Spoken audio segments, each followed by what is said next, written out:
Bismillah ar-Rahman ar-Rahim. Assalamu alaikum wa rahmatullah. Today I'm just going to talk a bit about a book I read recently by Dr. Kalim Siddiqui.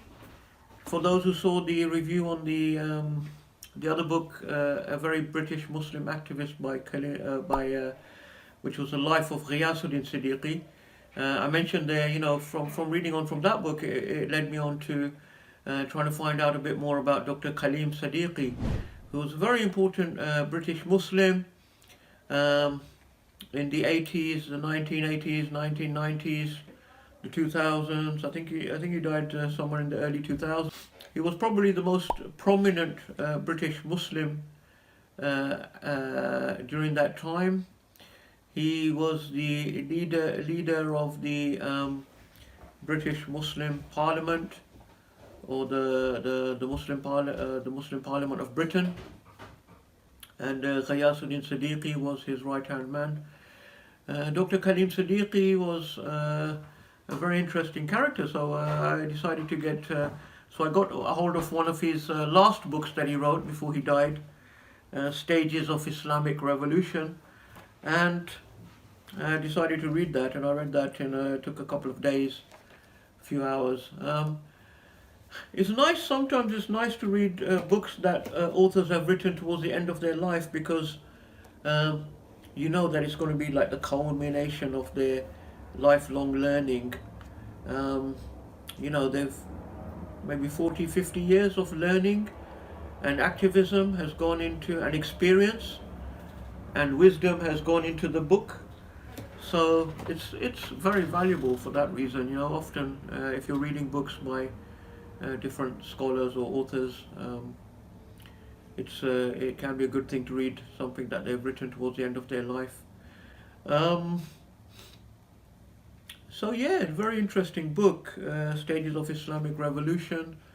All these ideas were going around.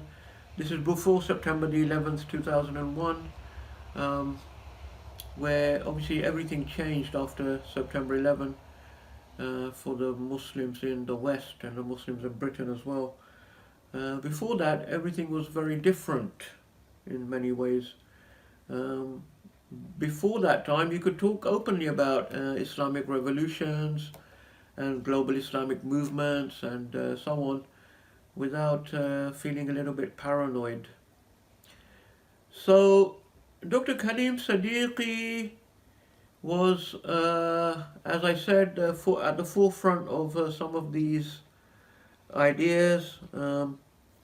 He was someone who believed in what you could call Islamic governance, and he was someone who believed in what he called Islamic revolution. Now, I think it's important to note here that what he meant by Islamic revolution is not necessarily the idea of revolution that comes into your mind, when you mention the term revolution. This sort of like violent rebellion and seizure of power. This wasn't actually what he was, and that's what the book makes clear, that this is not what he had in mind when he talked about Islamic revolution. He meant something much more generalized and something much more along the lines of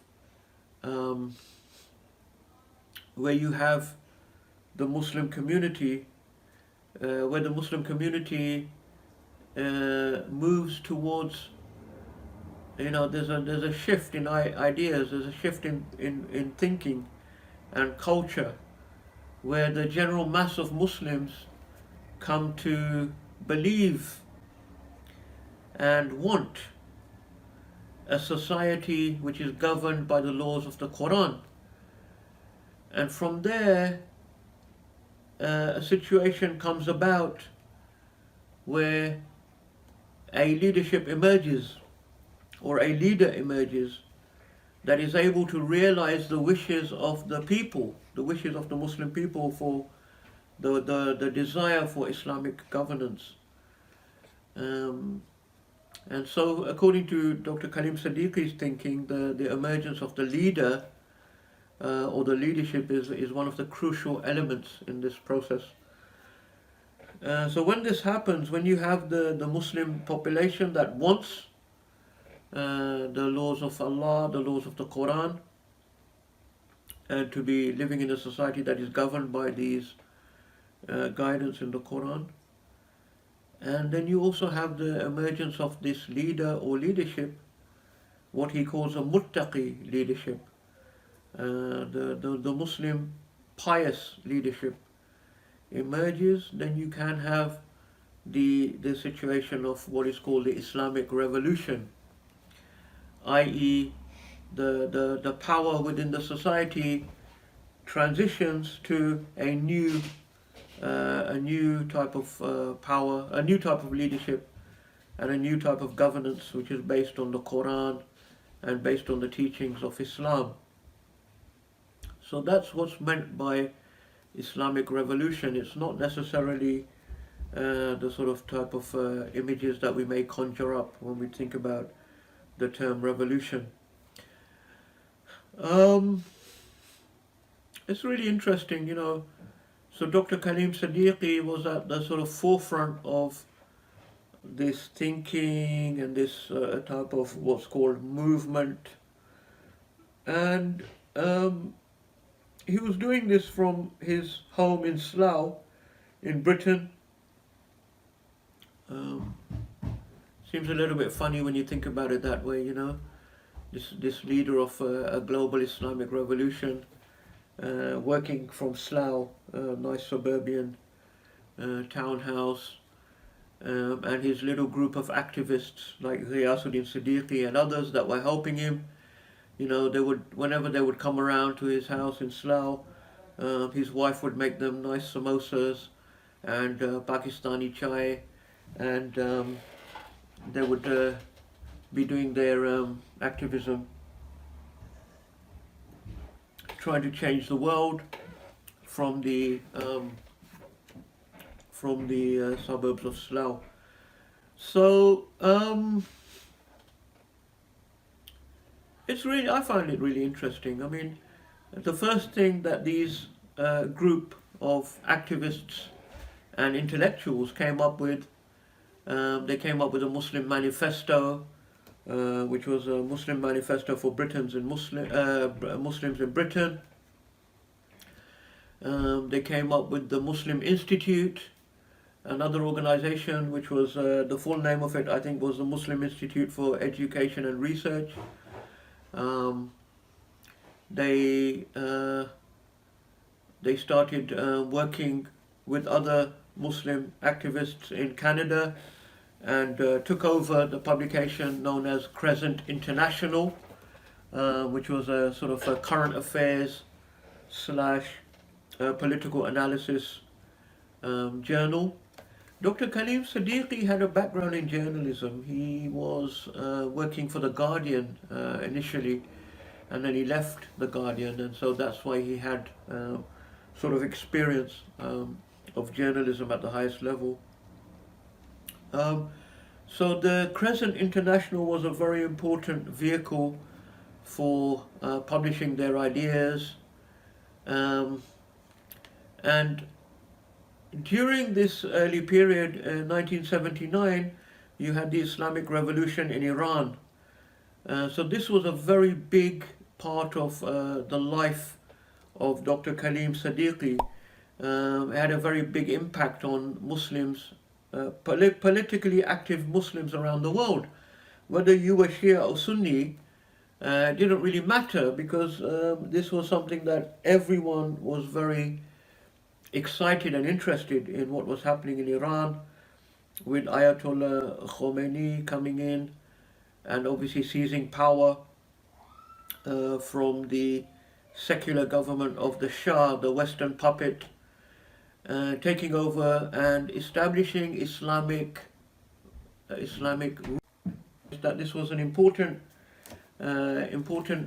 vehicle for the Islamic Revolution to be voiced in the English language. So they actually became working in collaboration, and Dr. Kalim Siddiqui and his colleagues were invited over to Iran many times. They met the highest level of people in the government, And they mentioned how many of the highest people in the Islamic government of Iran, they were very um, they were very pious. They wore very simple clothing. Um, they were humble people, and they were very impressed by them. So the reason why I think this for me was very refreshing and very important as well, because we don't see that nowadays. The Shia Sunni camps have become very split and very polarized, um, and there's a lot of influence, knowingly or unknowingly. Many of us, British Muslims and Muslims all around the world, have been very heavily influenced by Saudi propaganda. The Saudis for decades now have been spending a lot of money in spreading their interpretation of Islam, a very narrow, very intolerant interpretation of Islam, which goes back to the teachings of Muhammad ibn Abdul Wahhab, a preacher from the Najd who lived in the end of the 18th, coming into the 19th century. He was without doubt 100% under the group known as the Khawarij, and he gained a following in Arabia. The Saudi royal family, they became allied to him. So for the last decades, they have been, spending a lot of money getting students from all over the Muslim world, single Muslim country and non-Muslim country that have got Muslim communities. They pay for these students to go to Saudi and to get educated, or you could say brainwashed, really, in their doctrines of this Khawarij type of teaching. And then those people go back to their countries, and this has had a massive, massive effect. But even whether you consider yourself to be within that followers of Muhammad ibn Abdul Wahhab, or you consider yourself to be a Salafi or not a Salafi, many Muslims have become influenced by the propaganda against, especially the Shia, very hard line rhetoric and propaganda that is directed especially against Shia groups, not recognizing them as Muslims and so on. So this, I think, people who have studied with me know I've been talking about this for several years now. The importance of a Sunni-Shia reconciliation, the importance of Shia-Sunni unity, and the importance of Sunnis and Shias to just be tolerant and respect one another in a way, because the differences between us are not as great as these people, these hardline people are, that have infiltrated the Sunni community. These are people, they're Khawarij, but they've infiltrated the Sunni community, and they portray themselves as Sunnis, and they are responsible for spreading all of this hatred and very hardline teachings against the Shia. Part of this is also obviously geopolitical in nature because of the Iran and Saudi Arabia being major regional powers, and there's been a rivalry and geopolitical tension between them for several decades, and has been escalating in recent years, as you know, being fought out in proxy wars around the Middle East. But this, I've been talking about this for some time now, that Sunnis and Shias have lived together for over 1,000 years, and they were very seldom had a armed conflict or violence between them. Yes, we differ in certain beliefs towards the first three Khalifas, But there are political differences that are historical, that are not really relevant, shouldn't really cause conflict today. Um, so I think that was very important and very interesting to see how Dr. Kalim Siddiqui and the people around him and the organizations that he was leading, they were very pro-Iranian revolution. And in this book, Dr. Siddiqui actually goes to the point of saying that in his opinion and in his analysis, the Iranian revolution has now transitioned to becoming a true khilafah, meaning not a Shia, it's no longer a sectarian Shia khilafah. He actually considered it had transcended the Shia constraints and had actually become a khilafah that was recognizable to Shia and Sunni alike. And he doesn't just base this on fantasy, but he brings quotes from the sermons and the teachings of Ayatollah Khomeini, indicating this type of transcending of sectarian differences. So I think this is really important, and especially for the Muslim community in Britain today, to start working towards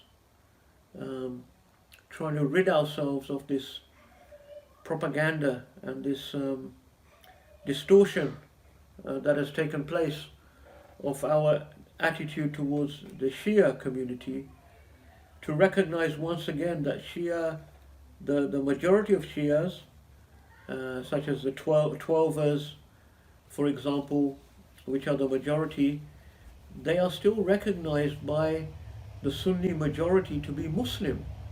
They are still recognized to be Muslims. The truth is, if you go back to places like Iraq, before all of the difficulties and the civil war and everything, there were a large percentage of marriages between Shia and Sunni. There was a lot of intermarriage between the two communities. If you go to any Muslim country, any major Muslim cities, you'll find Shia quarters, you'll find the Sunnis and the Shia quarters, and they've been lived like that for centuries and centuries, for over 1,000 years. You know, Muslims have lived peacefully together. I think there's a lot of good insights in the book regarding Islam, Islamic governance, those who believe in and are actively striving towards a situation where Muslims are governed by their own guidance and by the teachings of the Quran. So yeah, I would recommend this book. I think this is a very important part of our very recent history of Islam in Britain, which is important for us to be aware of, you know, because the Muslim Parliament of Britain is no longer there now. There's not really many people around who are, you could say, within the legacy of the teachings of Dr. Kalim Siddiqui. But it's very important, I think. If you look at the mainstream Muslim organizations today, like the Muslim Council of Britain and others, they are, they're quite different, especially in this aspect that I've talked about, in their attitude towards the Shia, which I think is vital in today's time and age. It's up to us as Sunnis to extend the hand of peace towards the Shia community, you know, because we're the majority, we're by far the much more powerful group. And this is, I think, you know, part of the importance of this book and of the legacy of Dr. Kalim Siddiqui, which is very relevant for our age. And so we need to bring this back to the forefront of the Muslims in Britain today. Jazakumullah khairan wa salamu alaikum.